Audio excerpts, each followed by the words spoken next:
Tem uma pergunta que eu recebo quase toda semana. Paula, eu tenho poucos seguidores, vale a pena investir na minha marca pessoal? E toda vez que eu ouço isso, eu penso a mesma coisa. Essa pergunta, ela parte de uma premissa errada. Ela assume que ser lembrada é consequência de alcance. Que primeiro você precisa ser vista por muita gente para só depois ser lembrada. E isso é exatamente o contrário de como marca funciona. Eu sou a Paula Savalho, fotógrafa e diretora criativa aqui da Brava Brand, e hoje eu vou te mostrar por que existem perfis com 3 mil seguidores, são mais lembrados, mais indicados e mais procurados do que perfis com milhares.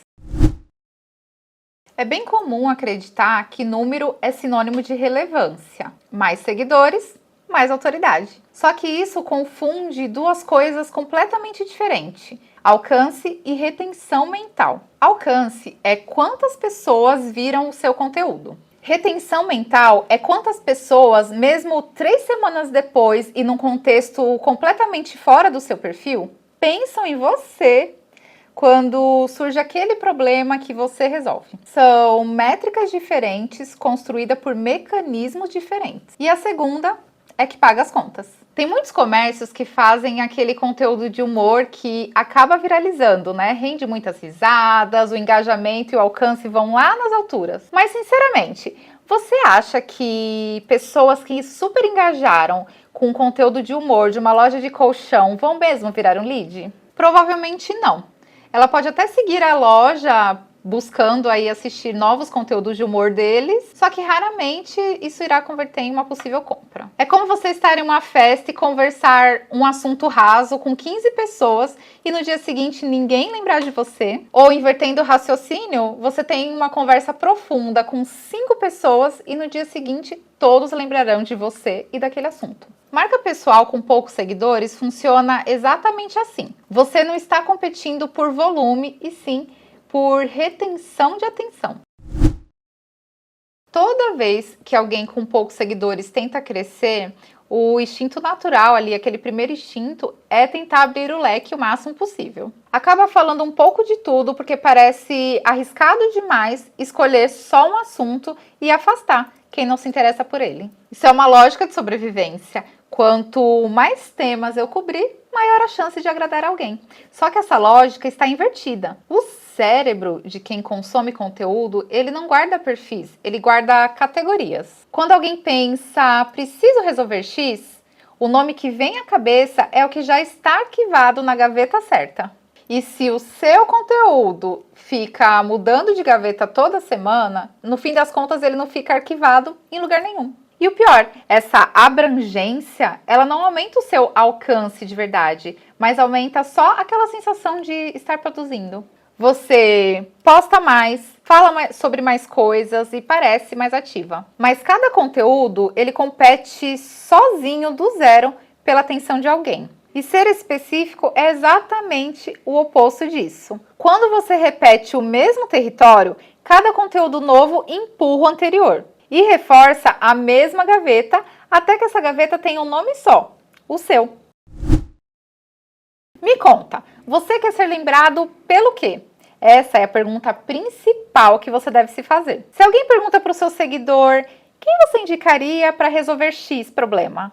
E o seu nome vem à cabeça dele de forma automática, você tem referência. Mas se a resposta for, eu sigo uma menina que fala sobre isso, deixa eu ver o perfil dela. Aí você não tem. Você tem visibilidade, não memória. E o caminho para criar essa associação única não é volume de conteúdo, e sim reduzir a quantidade de temas e aumentar a profundidade e a repetição dentro de um território muito bem marcado. Eu vejo gente com pouquíssimos seguidores sendo extremamente lembrada porque decidiu conscientemente abrir mão de falar de tudo que sabe para falar incansavelmente sobre uma coisa só, até virar sinônimo daquilo. Isso não significa que número de seguidores não importa de nada ou que essa pessoa nunca vai crescer, mas que esse perfil atrairá seguidores mais qualificados e com maiores chances de serem convertidos em venda.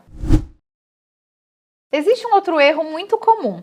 acreditar que a lembrança depende de um único elemento. Tem gente que acha que basta ter um perfil bonito, com uma identidade visual bonita. Já outros acreditam que o segredo está apenas em produzir conteúdo inteligente. Mas nenhuma dessas coisas isoladamente é suficiente. O cérebro não grava uma marca por partes.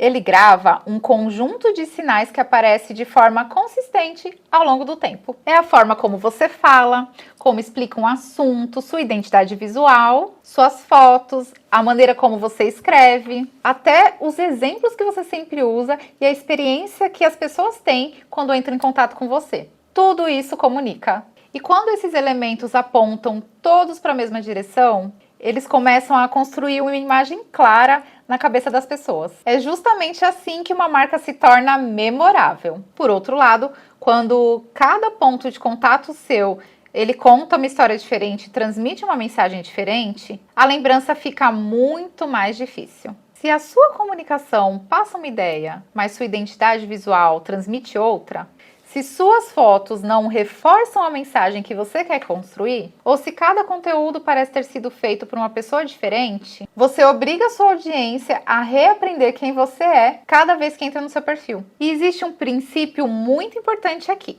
Quanto mais esforço o cérebro precisa fazer para entender uma marca, menor é a chance dele se lembrar dela depois. Ou seja, marca é a soma de todos os elementos que fazem uma pessoa reconhecer, lembrar e escolher você. No fim, ser lembrada não depende de um detalhe específico.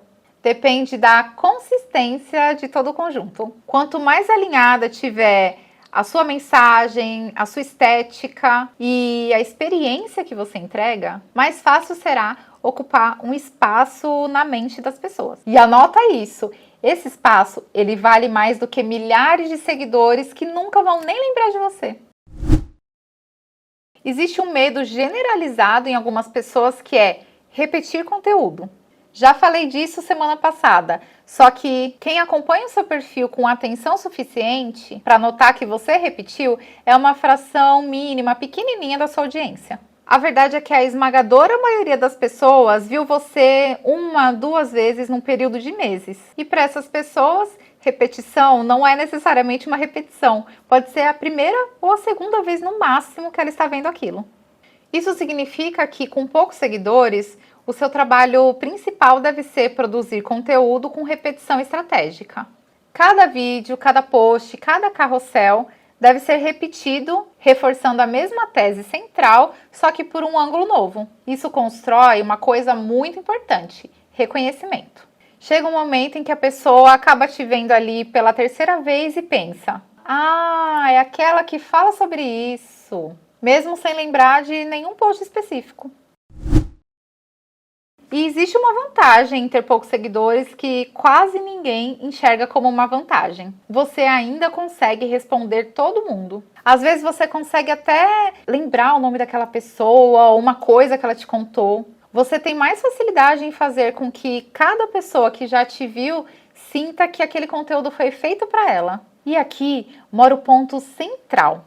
A pessoa que se sente vista, ela não esquece da pessoa que a viu. Ela lembra, comenta de novo, indica você e até mesmo te defende quando alguém questiona. E isso não é um engajamento naquele sentido raso do termo, é um vínculo. E é aí que você começa a criar uma das coisas mais valiosas do mundo dos negócios, uma comunidade. Então, deixa eu resumir isso de uma forma bem prática. Ser lembrada com poucos seguidores não depende de números. Depende dessas decisões. Reduzir o número de territórios do que você fala, assumir uma voz com opinião e repetir a mesma ideia central sob ângulos diferentes. Isso tudo que eu te falei é o que separa quem tem seguidores de quem tem uma marca. E se esse vídeo fez sentido para você, o próximo passo natural é analisar os seus conteúdos dos últimos 30 dias e se perguntar: alguém consegue resumir o que eu faço em uma frase só? E se você chegou até aqui, deixa o seu like e não esquece de se inscrever no canal, que toda semana por aqui nós falamos sobre marca pessoal, branding e posicionamento.